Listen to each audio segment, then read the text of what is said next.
नमस्कार मुलांनो, आज आपण आपला विषय मराठी. मराठीच्या आपण तिसरी कविता बघणार आहोत. आपण पहिली कविता आम्ही चालू पुढे वारसा पाहिली. त्यानंतर आपला दुसरा लेसन जो होता मी चित्रकार कसा झालो त्याचा सुद्धा आपण अभ्यास केला मुलांनो, बरोबर ना. आता पुढची आपली जी काही कविता आहे तिचं नाव आहे प्रभात आणि त्याचे कवी आहेत. या कवितेचे कवी कोण आहेत? किशोर वळी आहे. आता मुलांनो, तुम्हाला प्रश्न पडला असेल प्रभात म्हणजे काय? तर आपल्याला सुद्धा माहिती आहे प्रभात म्हणजे सकाळ. प्रभात म्हणजे काय आहे मुलांनो? प्रभात म्हणजे काय? सकाळ. या प्रभात कवितेमधून जे कवी आहेत किशोर वळी यांना काय सांगायचंय ते या कवितेमध्ये आपल्याला सारांश म्हणजे कवितेत आपण अभ्यासली की आपल्याला कळणार आहे. आपल्याला माहिती आहे की सूर्य उगवतो, बरोबर आहे. सकाळी सूर्य उगवतो, सूर्यास्त उगवण्याची वेळ पण आहे मुलांना. मग हा सकाळी 6 वाजून इतक्या मिनिटांनी सूर्योदय, मग सूर्यास्त, संध्याकाळ झाली की काय म्हणतो आपण? सूर्यास्त झाला म्हणतो, बरोबर. मग हा सूर्योदय आणि सूर्यास्त हे दररोजचे होत असतात. म्हणजे दिवसानंतर येणारी रात्र, बरोबर आहे की नाही. हे सतत कंटिन्यू आपलं चक्र चालू आहे, बरोबर आहे. हे कंटिन्यू होणारच आहे. मग ही प्रभात सकाळ कशी होणार आहे? या कवितेमधून कवीला काय सांगायचं आहे ते आपण बघूया. तर मुलांना आपण प्रस्तुत कवितेत काय म्हटलंय त्याचा अभ्यास बघूया. प्रभात किशोर वळी कवी आहेत किशोर वळी. आता या कवितेमध्ये कवीला काय म्हणायचंय? विज्ञान तंत्रज्ञानाच्या नव्या युगात ज्ञानाची नवनवीन दालने खुली आहेत. आपण आता आपल्या टेक्नॉलॉजीचं युग, तंत्रज्ञान युग म्हणून आपण म्हणतो. तर ह्या युग तंत्रज्ञान, कॉम्प्युटरचं युग, टेक्नॉलॉजी आपल्याला सगळ्यांना माहिती आहे मुलांनो. ही नवीन दालनं खुली आहेत. दालनं म्हणजे दरवाजे. हे नवीन शोध लागतात तंत्रज्ञानाच्या आधारे. या नव्या पिढीला कलागुणांच्या विकासाच्या नवीन संधी मिळत आहेत. अशा आवश्यक वातावरणात भेदभाव विसरून देशाला प्रगती पथावर नेण्याच्या नव्या वाटा शोधण्याचे आवाहन कवी या प्रस्तुत कवितेतून करत आहेत. ही प्रस्तुत कविता किशोर फेब्रुवारी 2017 या मासिकातून घेतली आहे. किशोर नावाचं काय मुलांनो? मासिक. आणि या मासिक म्हणजे काय? दर महिन्यातून प्रकाशित होणारं पुस्तक. त्याला काय म्हणायचं? मासिक, बरोबर आहे. जसं आपल्याला दररोजचा न्यूजपेपर आहे तो डेली म्हणतो, बरं. न्यूजपेपर आहे तसं दररोजचं एक पुस्तक छापलं जातं. दर महिन्याला एक पुस्तक छापलं जातं, त्याला म्हणायचं मासिक. या किशोर त्याला नाव दिलंय किशोर. या लेखकाने स्वतःच नाव दिले किशोर.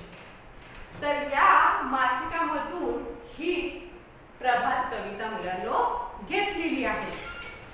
तर मुलांनो मला सांगा की आपण आजपर्यंत असं कुठलंही नेटवर्क म्हणजे आपण आजकाल टेक्नॉलॉजी आपली चालू आहे बाहेर, तंत्रज्ञान हे एवढं विकसित चाललेलं आहे, मोठं आहे. आपण तंत्रज्ञानाच्या आधारे सगळ्या गोष्टी आज आपण जर बाहेर पडल्यापासून सगळं तंत्रज्ञान आपलं कॉम्प्युटर वाईज सगळं काम चालू.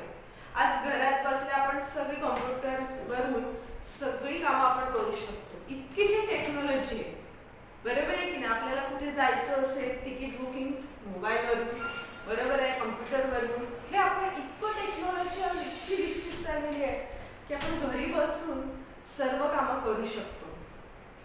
सगळं बिल पेमेंट आपण करू शकतो. इतकी ही मोठी टेक्नॉलॉजी आहे. माझ्यापेक्षा तुम्हाला जास्त आहे टेक्नॉलॉजी. तुम्ही खूप सोशल मीडियाशी जास्त थोडीफार कनेक्ट असता. आपल्याला माहिती आहे सोशल मीडियाचा वापर आपण किती करत असतो. सगळं आपल्याला स्टडी आहे, आपल्याकडे सगळं जे काय आहे ते आपल्याला सोशल मीडिया देत असतं. हे तंत्रज्ञान आहे मुलांना. खूप असं मोठं विकसित चाललेलं आहे तंत्रज्ञान. तर कवी या तंत्रज्ञानाच्या आधारे म्हणजे ही सकाळ नवीन तंत्रज्ञान डेव्हलप करतोय. प्रभात म्हणजे काय? या प्रभातमध्ये नवीन नवीन तंत्रज्ञान विकसित होते मुलांना. ह्या कवितेतून कवीला तेच सांगायचं की हे एवढं तंत्रज्ञान, टेक्नॉलॉजी आपल्याकडे विकसित झालेली आहे आणि याच्या आधारे नवीन नवीन शोध लागतात, नवीन नवीन सकाळ घडते. प्रभात. आता काय आहे कवितेमध्ये ते प्रत्यक्ष जाऊन बघूया आपण. तर चला मुलांनो, कवितेमध्ये आपण प्रत्यक्ष बघूया. हे ज्ञानाचे तेज पसरले नव्या युगाच्या नभात. हे ज्ञानाचं तेज, हे ज्ञान, त्याचं तेज, तेज म्हणजे लाईट. हे ज्ञानामुळे काय झाले? ज्ञानाचं तेज पसरले. कोणामुळे पसरलंय? टेक्नॉलॉजी मुळे पकडले. बरोबर आहे? टेक्नॉलॉजीमुळे नवीन नवीन ज्ञान विकसित झालंय नव्या युगाच्या नभात. नवीन नवीन आपलं जे युग आहे त्या युगामध्ये नवीन नवीन ज्ञान विकसित होते. नभात म्हणजे ढग, जे आकाश. नभात म्हणजे काय? आकाश. नभात म्हणजे काय मुलांनो? आकाश. ही टेक्नॉलॉजी आहे ती नव्या नव्या युगात काय झालेली आहे? पसरत चाललेली. आपल्या ह्या युगामध्ये, नव्या युगात म्हणजे आपल्या 21व्या शतकामध्ये ही पसरत चालली. पूर्वी जर आदिमानव जर तुम्ही पाहिलात मुलांनो, तर त्याला एवढी टेक्नॉलॉजी होती का? बरोबर आहे की नाही? तो काय करायचा? एखाद्या प्राण्याची हत्या करण्यासाठी दगडाचा वापर करत होता. बरोबर आहे? त्याला करायला तरी हत्यार बनवलं. पण आता तसं नाहीये. आता अनेक वस्तू आपल्याकडे आहेत, त्याच्यापासून आपण एखाद्या वस्तू एवढी नवीन नवीन टेक्नॉलॉजी निर्माण झाली की एखाद्या पूर्वीच्या काही मानवाला गुहेत राहत होता. बरोबर आहे की नाही? पण आता तसं आहे का? आता मस्तपैकी आपण मोठ्या बांधलेल्या इमारतीमध्ये राहत असतो. म्हणजे ही काय झालेली आहे? टेक्नॉलॉजी झालेली आहे. हे काय झालेलं आहे? विकास झाला. आदिमानव आणि आपण, त्याच्यात आपण 5th स्टँडर्ड पासून हिस्ट्रीत बघितलेलं आहे हे किती डिफरन्स आहे तो. बरोबर आहे? तर हे ज्ञानाचं तेज हे नव्या युगामध्ये पसरलेलं आहे. नव्या आकाशामध्ये, नव्या पूर्ण युगाला असं आकाश, पूर्ण टेक्नॉलॉजी. आज चंद्रावर सुद्धा माणूस आपला गेलेला जाण्याचे प्रयत्न चालू आहेत, असे शोध चालू आहेत असं कवी सांगतोय. या कलागुणांच्या क्षितिजावरती ही प्रतिमेची प्रभात. हे कलागुण तुमच्यामध्ये जे असलेले ऍक्टिव्हिटीज आहेत, त्यांच्या कलागुण हे जे ऍक्टिव्हिटीज आहेत आपल्यामध्ये, ते कलागुणांच्या आधारे आपण क्षितिज. आता क्षितिज म्हणजे काय मुलांनो? जिथे अगदी समुद्र असा लांब असं वाटतो की त्या आकाशाला जाऊन टेकलाय. क्षितिज म्हणजे काय? समुद्र असं लांब वाटतो तिकडे, एकदम लांब, अगदी त्या समुद्राचं टोक दिसत नाही आपल्या डोळ्याने. लांबून असं वाटतं की ते आकाशाला टेकले. आपल्याला सुद्धा असं वाटतं की डोंगर खूप उंच असे बघितलं की असं लांबून खूप उंचाचे बघितलं की ते अगदी वाटतं की आकाशाला टेकले. मग हे आपलं नॉलेज सुद्धा काय झालं? असं वाटतं की ते आकाशाला टेकलेलं आहे. हे कशामुळे वाटतं? तंत्रज्ञानामुळे वाटतं. बरोबर आहे? कवी ते सांगते की प्रतिमेची प्रभात ही एवढी टेक्नॉलॉजी आता पुढे चाललेली आहे. पुढे म्हणतोय कवी काय बघा? भव्य पटांगण बाग मनोहर. भव्य पटांगण आहे. पटांगण म्हणजे ग्राउंड. हे ज्ञानाचं काय आहे? भव्य पटांगण आहे. भव्य बाग मनोहर. ही बाग आहे जिथे आपल्याला माहिती आपल्याकडे गार्डन मध्ये गेल्यावर बाग असतात. मनोहर म्हणजे सुंदर. अशी सुंदर ग्राउंड आहे चांगलं. आणि या ग्राउंड वरती सुंदर अशी फुलं सुद्धा उमललेली आहे. बाग आहे, बागेमध्ये सुंदर अशी फुलं आहेत. फुला पाखरांचे जग सुंदर आहे. ते काय आहे? या बागेमध्ये काय होत आहे? जी फुलं आहेत ती फुलांना मध घेण्यासाठी कोण आले? फुला पाखरांचे जग सुंदर. ते फुलं आले, फुलं मध घेण्यासाठी फुलपाखरं आलेली आहेत आणि हे काय करतात? भव्य असा आनंद असा लुटत. इथे अर्थ असा होतो की हे नॉलेज, आपलं जे टेक्नॉलॉजी आहे, तंत्रज्ञान आहे, याच्या आधारे आपण भव्य मोठं असं काहीतरी यश प्राप्त करणार आहोत. ते बाग फुलवणार आहोत. टेक्नॉलॉजी निरंतर मग संपूर्ण असं जगमय असं टेक्नॉलॉजीतून म्हणजे पूर्ण कशाचीच आपल्याला बाहेर म्हणजे बाहेर आपल्याला टेक्नॉलॉजीमुळे कुठलीही गोष्ट आपल्याला साध्य होणार आहे. बरोबर आहे की आज आपण सगळे जे आहे ते घरी बसून आपण ऑनलाईनची प्रोसेस टेक्नॉलॉजीच्या आधारे आपण करत असतो. इथे पुढे म्हटले आपुलकीचा सुवास पसरे. ती आपुलकी म्हणजे प्रेमाने जिव्हाळा. या आपुलकीच्या सुवासाने सगळं जग पसरू मनामनातून इथे निरंतर. इथे कवी म्हणतोय की हे सगळं टेक्नॉलॉजी आहे ती कशी पसरवणार आहोत आपण आपल्या मनाने प्रेमाने जिव्हाळाने अगदी सुवास पसरवणार आहोत मनामनातून इथे निरंतर. निरंतर म्हणजे सतत आपण टेक्नॉलॉजीचं आहे आपल्या जिव्हाळ्याचं आपलं प्रेम आहे ते सदैव पसरवत जाणार आहोत. गुरुजनांनी अमूल्य शिकवण या स्पर्धेच्या युगात. गुरुजनांची अमूल्य शिकवण या स्पर्धेच्या युगात. आज गुरुजनांनी आम्हाला जे काही शिकवलंय बरोबर आहे. कवी म्हणतोय की आम्हाला ज्या काय आमच्या गुरुजनांनी आम्हाला ही टेक्नॉलॉजी दिली आणि ही टेक्नॉलॉजी घेऊन आम्ही स्पर्धेच्या युगात ज्या काय आता स्पर्धा आमच्या समोर येणार आहे जी काय आम्हाला अजून तंत्रज्ञानाला फेस अजून नवीन नवीन शोध लावायचा आहे टेक्नॉलॉजीचा अजून नवीन अभ्यास करायचा आहे. हे मार्गदर्शन जे गुरुंनी आम्हाला दिलंय ते आम्ही काय करणार आहोत आम्ही आत्मसात करणार त्याचा अभ्यास करणार आहोत आणि स्पर्धा म्हणजे आम्ही हे टेक्नॉलॉजी अजून डेव्हलप करणार आहोत. बरोबर आहे मुलांनो. हे कोण असं म्हणताय कवी म्हणतोय जे काय आम्हाला ज्ञान दिलंय ते आम्ही विकसित करणार. जसं आपण पहिली कविता बघितली की गुरुंनी दिलेलं ज्ञान पुढे शिष्य चालवतो तसंच आहे की हे टेक्नॉलॉजी जी काय आम्हाला शिकवलेली आहे ते आम्ही काय करणार आहोत पुढे आत्मसात करणार आहोत. कलागुणांच्या क्षितिजावरती ही प्रतिमेची प्रभात. प्रतिमे ही कलागुणांचे ही कलागुणांच्या हे कलागुण आम्ही अगदी आमची साता समुद्र पार अगदी नेऊन ठेवणार आहे. प्रतिमा म्हणजे प्रतिबिंब आमचं हे काय करणार आहोत अगदी साता समुद्र म्हणजे हे आमच्याकडे जे काही ऍक्टिव्हिटीज जे काही गुण आहे ते अगदी आम्ही समुद्र अगदी आकाशापर्यंत उंच असं सगळं चारी बाजूला पसरवणार आहोत. नवीन प्रभात आमची सकाळ घडणार आहे असं कोण म्हणतोय कवी म्हणतोय. बरोबर आहे. कसं पसरवणार आहे भव्य पटांगण भव्य असं पटांगण. पटांगण म्हणजे मैदान. तुम्हाला शब्द राहिला लिहायचा. पटांगण म्हणजे काय मुलांना मैदान.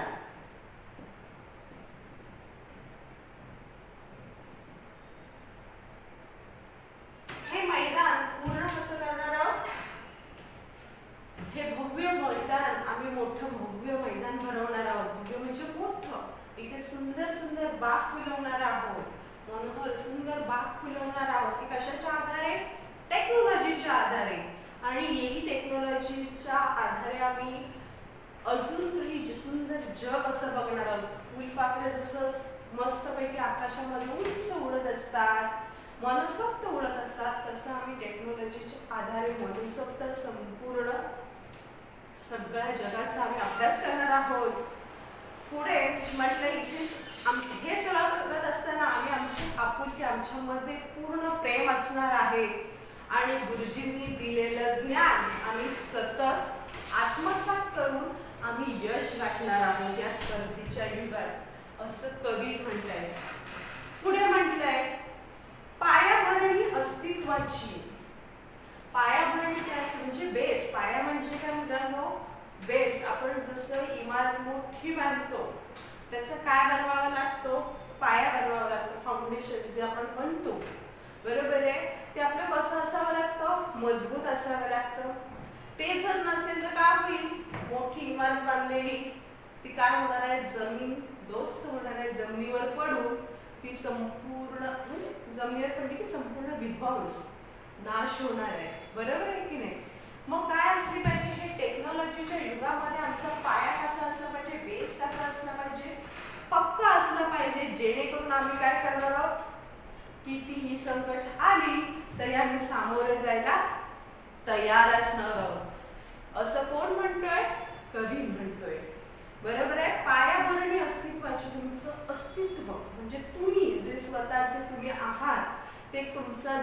बेस आहे, बरोबर आहे. सध्या तुमच्याकडे बेस काय असलं पाहिजे मुलांनो? अभ्यास करणं, आमचं सदैव तुमचं अस्तित्व टिकवून ठेवणं हे तुमच्या हातात आहे, बरोबर आहे. तुम्ही सध्याचे 8वीला आहात. आपला 10th स्टँडर्डचा पाया आपला अगदी आतापासून म्हणजे 7th स्टँडर्ड पासूनच सुरू होतो, पण आता आपण अगदी अर्ध्यावर आले, अगदी मजबूत करायचंय. जेणेकरून काय होणार आहे, 10th स्टँडर्डला तुम्ही गेल्यावरती तुम्हाला जे काही यश, चांगला अभ्यास केलात, खूप सारे यश मिळणार आहे आणि तुम्ही नक्की यशस्वी होणार आहे. म्हणून आतापासून तुमचा जो काही बेस आहे, पाया आहे, तो पूर्ण मजबूत करा. असं मी नेहमी तुम्हाला सांगत आले की तुम्ही तुमचा आता बेस म्हणजे काय, आम्ही का आता 10th स्टँडर्डचा अभ्यास करू का, असं तुमच्या समोर प्रश्न आला असेल. असं नाही. जे काय आहे फॉर्म्युले, जे मराठीमध्ये मी कसं सांगते की शुद्ध लेखन किंवा व्यवस्थित जे ग्रामरच्या बाबतीत आहे, ते ग्रामर आपल्याला तेच 8th स्टँडर्डला आहे, तेच 10th स्टँडर्डला आहे. तो जो काय आहे अभ्यासाचा बेसिक, अभ्यासाचा जो बेस आहे आपला, तो काय करायचा आहे, मजबूत करायचा आहे. असं कोण म्हणतोय? कवी म्हणतोय. हा बेस आपल्या अस्तित्वाची आहे, पायाभरणी अस्तित्वाची आहे. हे तुमचं अस्तित्व नेहमी टिकून ठेवा. प्रयोगशाळा व्यक्तित्वाची. आता प्रयोगशाळा म्हणजे काय? लॅब, बरोबर आहे. त्याच्यामध्ये नवीन नवीन काय होतात, शोध आपण लावत असतो लॅबमध्ये, बरोबर आहे की अभ्यास करत असतो एखाद्या. आता तर व्यक्तित्वाची जर प्रयोगशाळा व्यक्तित्वाची म्हणजे काय मुलांनो?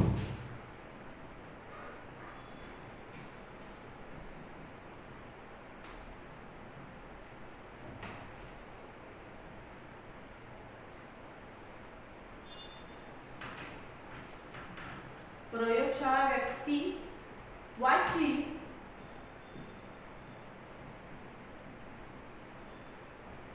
म्हणजे काय? व्यक्तित्वाच्या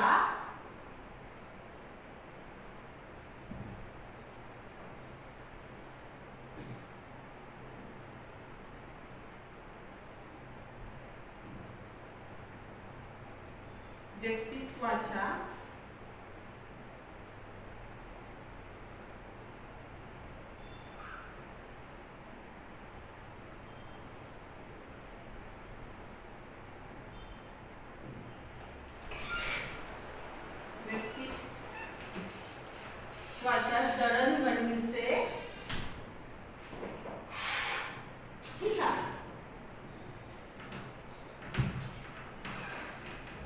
प्रयोगशाळा काय? व्यक्तित्वाची म्हणजे काय मुलांनो? व्यक्तित्वाच्या जडणघडणीचं ठिकाण. आपण इथे जडणघडण, आपल्या इथे नेहमी प्रगती, आपलं इम्प्रूव्हमेंट होणार आहे. इथे कवीला जसं आपण प्रयोगशाळा असते आपल्या स्कूलमध्ये लॅब, बरोबर आहे, तिथे आपण सायन्सचे प्रयोग करत असतो, तसे काय आहे इथे कवीला काय सांगितलंय? प्रयोगशाळा व्यक्तित्वाची म्हणजे तुमची सतत जडणघडण घडते, बरोबर आहे. आपल्याला जडणघडण, आपल्याला नवीन नवीन काहीतरी शिकायचंय, बरोबर आहे.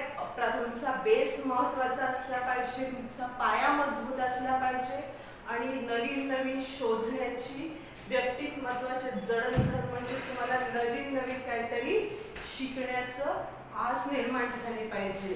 तन सदृढ, मन विशाल होईल. हे जेव्हा नवीन नवीन तुम्ही तंत्रज्ञान, नवीन नवीन काहीतरी शोधत आहात, तेव्हा तुमचं तन म्हणजे काय? शरीर. तन म्हणजे काय आहे? तन म्हणजे काय? शरीर. तुमचं कसं होणार आहे? सदृढ. सदृढ म्हणजे तुम्ही चांगले असे सदृढ होणार आहात. मन विशाल होईल. मन सुद्धा तुमचं काय होणार आहे? विशाल, मोठं होणार आहे. हे कशामुळे? कोणामुळे? हे टेक्नॉलॉजीमुळे. नेहमी सतत तुम्ही टेक्नॉलॉजीचा अभ्यास केला, नवीन तंत्रज्ञान आपलं, नंतर नवीन नवीन हे टेक्नॉलॉजीचा अभ्यास करत असताना स्वतःमध्ये काय इम्प्रूव्हमेंट केले तरच ह्या गोष्टी साध्य होणार आहेत. नवीन नवीन पायाभरणी तुम्ही स्वतःला, तुमचा बेस मजबूत केला. प्रयोगशाळा म्हणजे स्वतःला तुम्ही बदललं, जडणघडण स्वतःची व्यवस्थित केली. तुमचं तन सुद्धा काय होणार? तन म्हणजे शरीर आपलं सदृढ, निरोगी जे आपण म्हणतो, आणि आपलं मन विशाल असेल तर इथे रुजवूक या तत्वांची, इथे हे आपलं बीज, आपल्याला जे आपल्याला काय पुढे साध्य करायचं आहे ते कसं असलं पाहिजे? प्रॉपर असलं पाहिजे. प्रयोगशाळा, सदृढ विशाल मन आपलं असणं गरजेचं आहे. ज्यामुळे त्याच्यामुळे काय होणार आहे, आपण आपलं अस्तित्व कायम पुढे टिकून ठेवणार आहोत. विचारधारा तीच वाहते नसात नसात रगारगात. आपण आपलं हे जेव्हा आपण सगळं आत्मसात करू, आपला बेस, आपले विचार, आपलं शरीर, मन सगळं जे काय आपण करू, त्यानंतर काय होणार आहे, विचारधारा आपली विचार करण्याचा आपला जो ब्रेन आहे तो कसा होणार आहे, चांगला अगदी प्रॉपर व्यवस्थित अभ्यास करणे योग्य होणार आहे. आणि आपलं हे जे काही पुढे आपल्याला काय करायचं आहे, ही त्याची जी उमेद आहे ही आपल्या शरीरामध्ये, रक्तामध्ये, आपल्या नसांमध्ये सतत दिसणार आहे. म्हणजे आपल्याला जिद्द असणार आहे. बरोबर आहे. हे कवी काय सांगतो या आपल्या कवितेतून, की आपल्याला ही प्रत्येकामध्ये उमेद असली पाहिजे की आपल्याला पुढे काहीतरी करायचंय. कलागुणांच्या क्षितिजावरती ही प्रतिमेची प्रभात. हे कलागुण जे कलागुणांच्या क्षितिजावरती आपल्या हा कलागुणांच्या आपण म्हणतो की समुद्रापर्यंत आपली ही ख्याती पसरली पाहिजे. प्रतिमेची सकाळ आपण लिहिली पाहिजे. बरोबर आहे. पहिलं बघितलं आपण भव्य पटांगण. बरोबर. आपलं मोठं जे आपलं जे काही साधलेलं भव्य पटांगण आहे ते अगदी पूर्ण असं पार करून ठेवायचं आहे. शेवटच्या टप्प्यामध्ये, शेवटच्या चरणामध्ये कवीला काय सांगायचंय बघा, नवीन स्वप्ने, नवीन आशा. आपली स्वप्न कशी असली पाहिजेत, नवीन. आपल्याला एकच स्वप्न नाही घेऊन बसायचं, आपल्याला नवीन स्वप्न पडली पाहिजे. आपल्याला हे करायचं, मला ते करायचं, अशी नवनवीन स्वप्न आपल्यामध्ये आली पाहिजेत. नवीन नवीन स्वप्नांचा आपण विचार केला पाहिजे. नवीन आशा, आशा म्हणजे होप्स. आपल्यामध्ये सतत होप्स असल्या पाहिजेत, नाही मी हे करणार. बरोबर आहे. आपल्याला नवीन नवीन स्वप्न बघायचे, नवीन नवीन होप्स ठेवायचे की आपल्याला ते गोष्ट, नवीन स्वप्न पूर्ण करण्याची आपल्यामध्ये हिंमत असली पाहिजे. ही प्रगतीची नव परिभाषा, हीच नवीन काय आहे, परिभाषा आहे. नवीन आपल्याला शिकण्याची जिद्द आहे. परिश्रमाने, अभ्यासाने आपण सतत परिश्रम करायचे आहे. अभ्यास करायचा आहे. या नवीन परिश्रमाचा, नवीन भाषेचा, नवीन स्वप्नांचा अभ्यास करून आपल्याला पुढे विकसित व्हायचं आहे. उन्नत बनवू आपल्या देश. आणि हे सगळं करत असताना आपल्या देशाला सुद्धा काय करायचंय, मोठं करायचंय असं कवी आपल्याला सांगत आहे. मिटवून सारे भेद चला रे मानवतेच्या युगात. आपल्याला हे सगळे भेद जे आता आहे ते काय करायचं आहे, आपल्याला विसरून जायचंय. काय झालं, आपल्याकडे जे काय भेदभाव आहे, जे काय आपल्याकडे गरीब श्रीमंत अशी काही जी काय दरी निर्माण आपल्याकडे होते ती सगळी मिटवायची आहे. फक्त मानवता हा एकच धर्म आपण पुढे चालवायचा आहे असा कवी म्हणतोय. आणि कलागुणांच्या क्षितिजावरती ही प्रतिमेची प्रभात. आपण हे सगळं कवी, हे सगळं कलागुण आपले जे घेऊन, हे सगळं जे नवीन भाषा, नवीन अभ्यास, नवीन सर्व, हे अगदी साता समुद्र पार व्हायचं आहे. आपल्या देशाला मोठं करायचं आहे असं कवी ते सांगतोय. मुलांना या प्रभात कवितेतून आपल्याला कवीने अशीच टेक्नॉलॉजीचा अभ्यास करायचा आहे आणि टेक्नॉलॉजीच्या आधारे आपलं पूर्ण विकसित करायचं आहे. तशी या उदाहरणातून आपल्याला पुढे काय करायचं ते सांगितलंय. भव्य पटांगण आपल्यासमोर भव्य काय आहे त्याचा अभ्यास करायचा आहे. इथे फुलपाखरू, सुंदर अशी फुलपाखरू येतात बागेमध्ये, मग ती स्वच्छंद अशी जगत असतात. तसं स्वच्छंद आपण जगायचंय, अभ्यास करायचंय. आपल्यामध्ये माणुसकी असली पाहिजे, प्रेम असलं पाहिजे आणि हे सगळं आपण विकसित करायचं आहे. हे प्रत्येक मनामनातून इथे प्रत्येकाच्या मनामनात ठरवलं पाहिजे.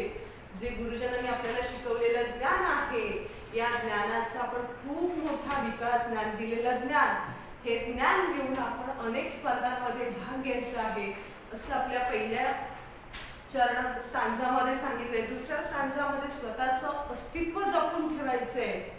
नवीन नवीन शोध लावण्याचं तंत्रज्ञान विकसित करायचं आहे. मन, तन, शरीर आपलं सदृढ करायचंय, मन विशाल करायचंय आणि आपल्या रक्तामध्ये नवीन अगदी जोशाने असा अभ्यास, नवीन नवीन जोश आपल्या रक्तामध्ये नवीन नवीन शोध लावायचे आहेत. हे दुसऱ्या स्टांजामध्ये सांगितले. तिसऱ्या स्टांजामध्ये नवीन स्वप्न बघा, नवीन आशा बघा व तुम्ही नक्की यशस्वी व्हाल. नवीन म्हणजे सतत प्रयत्न करत राहा, परिश्रम करा, अभ्यास करा. हे सगळं करत असताना स्वतःमध्ये अहंकार येताना मध्ये नेहमी पोलाइटली राहा आणि हे जे काही जगामध्ये आपल्या म्हणजे भेदभाव विसरून जायचे, आपल्याकडे फक्त मानवता हा एकच संदेश मनामध्ये ठेवून आपण आपलं फ्युचर सेट करायचं आहे असा कवीला इथे सांगायचंय.